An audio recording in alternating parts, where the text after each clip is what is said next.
How's it going? Welcome back to another great video with the majestic one, the Lord, the Savior. Yes, welcome back to the channel. Welcome to my chamber of darkness. Little children. Come on. Okay, never mind. Let's try not to get cancelled, shall we? Today we're going to be taking a look at Witchfire. That's right. And I'm going to be giving you my Witchfire review. Okay, this is an early impressions basically, and just give you my impressions on the early access release and all that kind of stuff from all of the footage out there and all of the information that I've done, researching it, basically everything that we know before release, because I obviously can't talk about anything before release. I hope this Witchfire review helps you decide if Witchfire is worth it or not, if it's worth buying. And to be honest, Witchfire seems pretty interesting because this was revealed a long time ago, but we haven't really heard anything about it, and it's kind of gone quiet. And I think a lot of people were expecting this to be a full release, not an early access release, which is a little bit disappointing. And another disappointing thing is, yes, this is exclusive to the Epic Game Store, because we all know that the Epic Game Store is just the perfect. So the developers of Witchfire are also the developers of another overlooked FPS game called Bulletstorm. That came out ages ago, but I honestly thought that was quite an interesting shooter. It did a lot of new things that other FPS games weren't doing back in the day, and basically it just flew under the radar. Not a lot of people played it. I think it did get actually kind of remade a couple of years later. Not a full-on remake, but I think it did get like a remaster or something, I'm not sure, but it's a good game. And basically Witchfire is following that tradition, but it's going for a more interesting approach and a more story-driven adventure this time around. And basically this is the first-person Dark Souls. That's what everyone has been saying, and yes, it does have some Dark Souls elements to it, not exactly.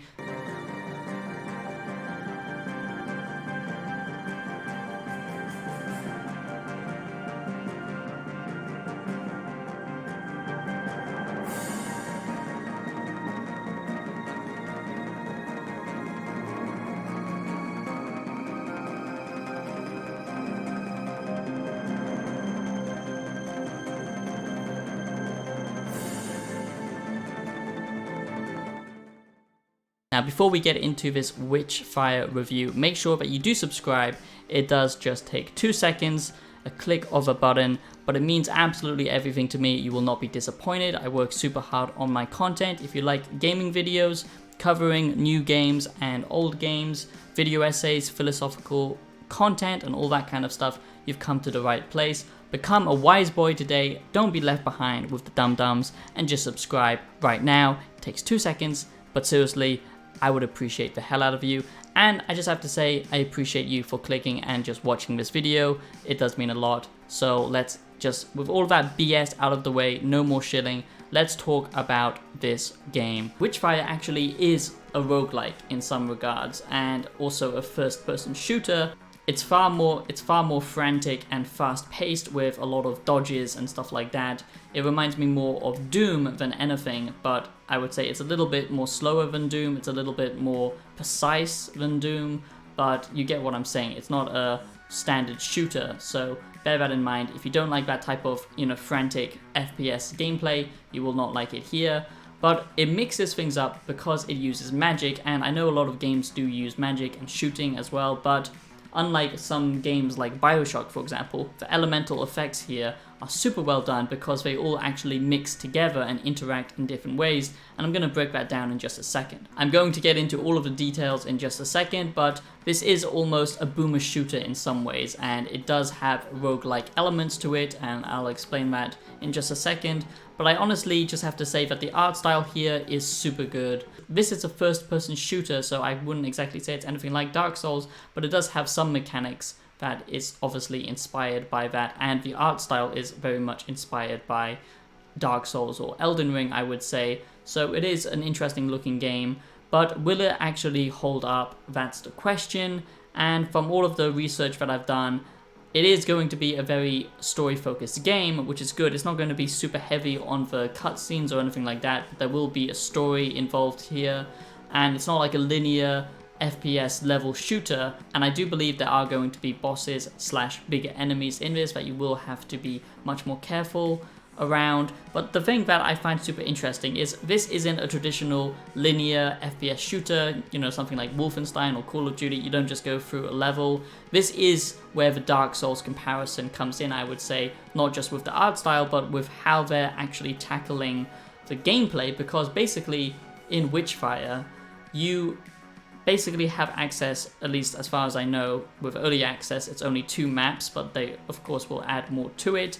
And by the way, this game is going to come out on consoles later down the line. Also, this game will be released on Steam eventually, but basically you have these hub mini open world areas, okay? And they're basically giant levels within themselves, and basically you go on runs, okay? And with each run, you have a new objective, a new mission, or it's just for exploration and leveling up and all that kind of stuff. But you need to be careful, because when you enter an area, you know, these kind of giant levels that are explorable, and you know, they are pretty massive, so you're not gonna just see the same thing every single time. And I just love the verticality to this game, the fact that you can just hop around and jump on different buildings, and you know, the level design is just so well done, and the art style just makes it feel super immersive. And we don't usually get to see, you know, fantasy shooters in this kind of art style done as well as this, I would say. And I just think that the combat is good, you know, it's very smooth, and the different enemies and variations of enemies are all very interesting,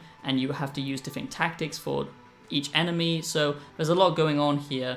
It's not just as simple, you enter a hub open world area and then you just have to kill a bunch of enemies and that's your goal. No, there's going to be different objectives, and there's a lot of different enemy variation, there's some light exploration, a lot of verticality to the levels, and it might sound bad that there's only 2 maps to begin with, but bear in mind that these maps are pretty big and they are very detailed. So the storytelling here is much more around environmental storytelling, which I love because I absolutely love Dark Souls. I think that's the best way to tell a story in a video game, because you know, you can actually interact with the environment and you can really get the sense of what's going on, and it lets your imagination kind of go crazy with it, which sometimes is better than an actual direct story, if you ask me, and that's something only video games can really do super well.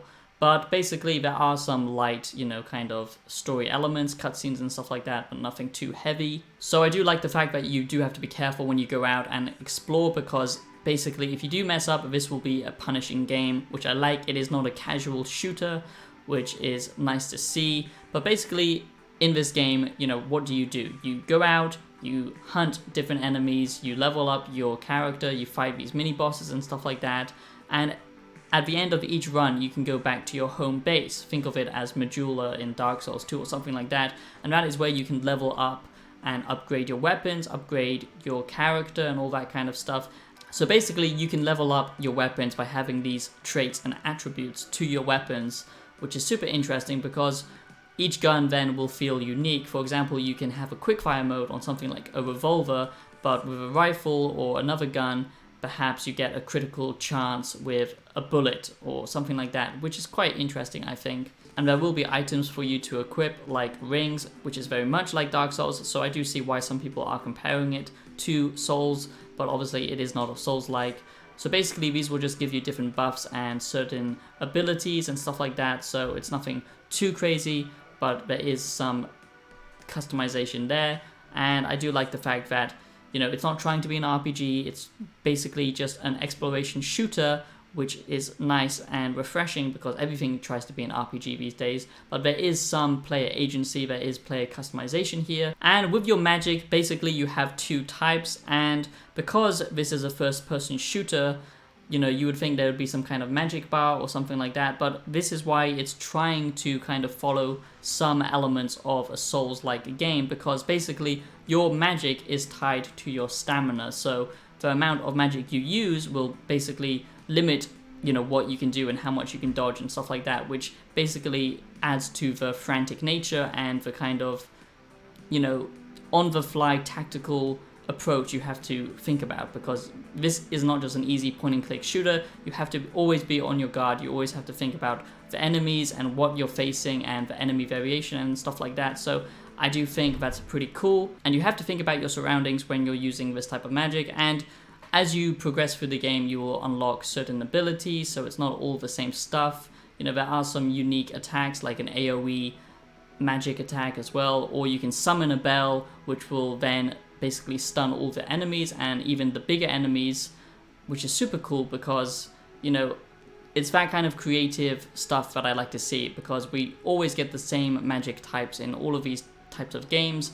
But with Witchfire, they are trying to think outside of the box. I think they are trying to be creative with their, you know, enemy types and how you use these abilities, even if we've seen them all done before, like in games like Bioshock and stuff like that, how they interact with each other and what you can unlock is what's different here. And just the aesthetic, the art style, all of that stuff I absolutely love. And when you are facing these big bosses, that is when the game truly shines, in my opinion. So let's quickly talk about the 4 different types of elemental effects that you can have, and this can be used as magic, but also you can infuse your weapons with a type of magic as well. And what I like is they stack and they interact with each other, and we have seen that done before in other games, but I feel like it is doing a little bit different. But I feel like Witchfire is trying to do it a little bit differently here, and that's all that you need to make a fun, unique experience, if you ask me.